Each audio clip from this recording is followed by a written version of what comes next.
Hello friends, आज हम आपको इंडियन कॉन्ट्रैक्ट एक्ट के अगले लेक्चर के बारे में बात करेंगे। जैसा कि आपको पता है कि पिछले लेक्चर में मैंने धारा 30 तक आपको बता दिया था। अब हम धारा 31 से चालू करेंगे। तो धारा 31 जो है वो है सम्मिश्रित संविदा की परिभाषा। सम्मिश्रित संविदा का मतलब हो गया कॉन्टीजेंट कॉन्ट्रैक्ट डिफाइंड। अब सम्मिश्रित संविदा होती क्या है? ऐसी संविदा से समपार्श्विक किसी घटना के घटित होने या ना होने पर किसी बात को करने या ना करने के लिए, ठीक है। ऐसी संविदा जो समपार्श्विक किसी घटना के घटित होने या ना होने पर या किसी बात को करने पर या ना करने के लिए की गई, उसको सम्मिश्रित संविदा कहा जाता है।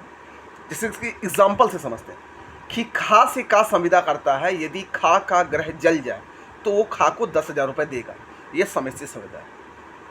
खा का से ये कहता है कि अगर इस व्यक्ति का घर जल जाता है तो मैं आपको 10,000 रुपये दूंगा, लेकिन घर जल भी सकता है और नहीं भी जल सकता है।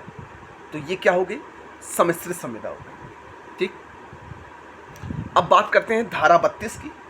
ऐसी संविदाओं का प्रवर्तन जो किसी घटना के घटित होने पर सम्मिश्रित।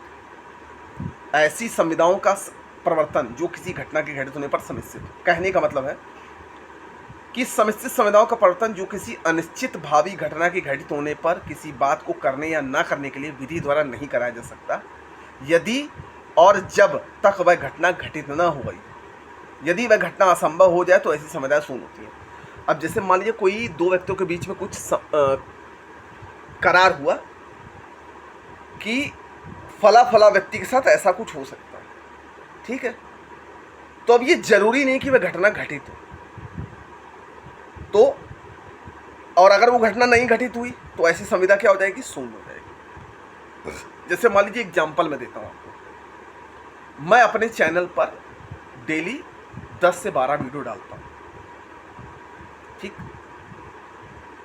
तो अब ये जरूरी नहीं है कि मेरा वीडियो कोई देखे ही। मेरा काम था बनाना, ठीक है। अब मैं ये सोच को बैठूं कि नहीं, कम से कम 1 लाख लोग देखेंगे इस वीडियो को, और नहीं देखे तो नहीं देखने की संभावना ज़्यादा है। इसमें घटना ना घटने की संभावना ज़्यादा है।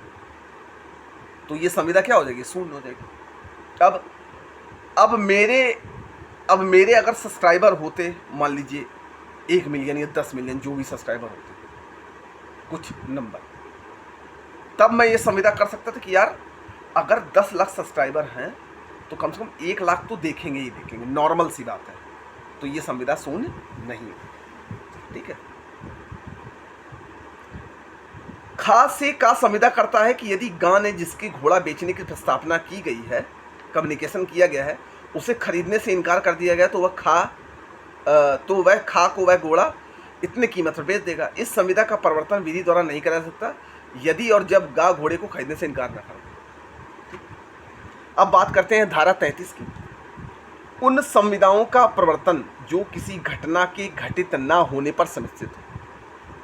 ऐसी संविदाओं का प्रवर्तन जो किसी घटना के घटित ना होने पर सम्मिश्रित हो। जैसे उन सम्मिश्रित संविदाओं का प्रवर्तन जो किसी अनिश्चित भावी घटना के घटित ना होने पर किसी को करने या ना करने के लिए तब कराया जा सकता है जब उस घटना का घटित होना असंभव हो या उससे पूर्व नहीं, मतलब वो घटना असंभव हो। एग्जाम्पल समझते हैं। का करार करता है यदि अमुक पोत वापस ना आए तो वह खा को धनराशि देगा। वह पोत डूब जाता है। संविदा का प्रवर्तन पोत के डूब जाने पर कराया जा सकता है। संविदा का प्रवर्तन पोत डूब जाने पर करा सकता है। मतलब का करार करता है कि यदि यह जो जहाज जा रहा है अगर ये नहीं लौटता है तो मैं तुम्हें 10,000 रुपये दूंगा, ठीक, दूंगा। अब वो जहाज क्या होता है? डूब जाता है। तो इस संविदा का क्या प्रवर्तन जो है वो कराया जा सकता है। इसको और एक एग्जांपल से समझ लीजिए। मान लीजिए कि मैं आपसे एक संविदा करता हूं कि मैं आपको जुडिशरी की सारी वीडियो बनाऊंगा। मैं आपसे एक संविदा करता हूं, जुडिशरी की सारी वीडियो बनाऊंगा। भले मैंने जुडिशरी क्लियर नहीं करी है, ठीक है। तो मैं आपसे संविदा करता हूं कि मैं आपको जुडिशरी की सारी वीडियो दूंगा। अब खुदा न खास्ता ऐसा हो जाए कि मैं निकल लूँ या मेरी मृत्यु हो जाए, तो इस संविदा का परिवर्तन कराया जा सकता है दूसरे चैनल के माध्यम से। अब बात करते हैं धारा 34 की। जिस घटना पर संविदा समाश्रित है, यदि वह किसी जीवित व्यक्ति का भावी आचरण हो तो वह घटना कब असंभव समझी जाएगी। जिस घटना पर संविदा समाश्रित है, यदि वह किसी जीवित व्यक्ति का भावी आचरण हो तो वह घटना कब असंभव समझी जाएगी। यदि वह भावी घटना जिस पर कोई संविदा समर्थित है इस प्रकार हो, जिस प्रकार से कोई व्यक्ति किसी अविनिर्दिष्ट समय पर कार्य करेगा तो वह घटना असंभव हुई, तब समझी जाएगी कि ऐसे व्यक्ति कोई ऐसी बात करे जो किसी भी परिसीमित समय के भीतर या उत्तर भावी अविस्मृताओं के बिना उस व्यक्ति द्वारा वैसा ही किया जाना असंभव कर दे। अब समझते हैं। का करार करता है, यदि गा से खा विवाह करे तो वो खा को एक धनराशि देगा। घा से गा विवाह कर लेती है और गा से खा का विवाह असंभव समझा जाना चाहिए, यद्यपि यह संभव है कि घा की मृत्यु हो जाए तो तत्पश्चात खा से गा विवाह कर लेगा। अब देखिए, का एक करार करता है, यदि गा से खा विवाह करे, यदि गा खा से विवाह करे तो वह यदि गा से खा विवाह करे तो खा को एक धनराशि देगा। अब घा से गा का विवाह हो जाता है, विवाह कर लेती है। अब जो घा है वो गा से विवाह कर लेती है। अगर अब गा से खा का विवाह असंभव समझा गया, जाहिर सी बात है उसका विवाह हुआ, वो जीवित है। अब वो उस व्यक्ति की अगर मृत्यु हो जाती है और आकस्मिक, तब उसका पूरा चांस बनता है कि उसकी शादी हो सकती है, और नहीं मरता है तो ये असंभव है। अब बात करते हैं धारा 35 की। संविदाएं जो नियत समय के भीतर विनिर्दिष्ट घटना के घटित होने पर समाश्रित हो, कब शून्य हो जाती है। ऐसी संविदाएं जो नियत सीमी के भीतर घटना के घटित होने पर समाश्रित हो, वह कब शून्य होगी। जैसे का वचन देता है कि यदि अमुक पोत 1 वर्ष के भीतर वापस आ जाए तो वह खा को एक धनराशि देगा। यदि पोत उस वर्ष के भीतर वापस आ जाए तो संविदा का परिवर्तन कराया जा सकता है, और यदि पोत उस वर्ष के भीतर जल जाए तो संविदा शून्य हो जाएगी। अब कहने का मतलब है कि का ने खा से ये कहा कि अगर ये जहाज 1 साल के अंदर आ जाएगा तो मैं तुमको कुछ धनराशि दूंगा। अब अगर वो 1 वर्ष के भीतर आ जाता तो उस संविदा का परिवर्तन हो जाता, लेकिन अगर मान लो जहाज डूब गया तो ये संविदा ही शून्य हो जाएगी।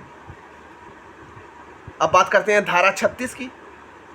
असंभव घटनाओं पर समाश्रित करार शून्य है। असंभव घटनाओं, जो घटना असंभव है, जैसे समाश्रित करार जो किसी असंभव घटना के घटित होने पर ही कोई बात करने या करने के लिए हो, शून्य है, चाहे घटना की असंभवता करार के पक्षकारों को उस समय ज्ञात थी या नहीं जब करार किया गया। जैसे का करार करता है कि यदि 2 सरल रेखाएं किसी स्थान को घेर ले तो वह खा को 1000 रुपये देंगी। 2 सरल रेखाएं किसी स्थान को घेर ले। अब 2 सरल रेखाएं किसी स्थान को कैसे घेर सकती हैं। का करार करता है, यदि का की पुत्री गा से खा विवाह कर ले तो यदि का करार करता है कि यदि का की पुत्री गा से खा विवाह कर ले, का की पुत्री गा से खा विवाह कर ले तो वह खा को 1000 रुपये देगा। करार के समय गा मर चुकी थी तो करार शून्य है, जाहिर सी बात है। ठीक, तो ये था धारा 36 तक। इस वीडियो में हम यहीं तक रहने देते हैं। अगले वीडियो में हम आपको धारा 37 से बात करेंगे। हम उम्मीद करते हैं कि आपको वीडियो पसंद आया होगा। सीरियल से वीडियो देखिएगा, पसंद आया तो शेयर करिएगा। बाकी इच्छा आपकी, हम मिलते हैं नेक्स्ट वीडियो में।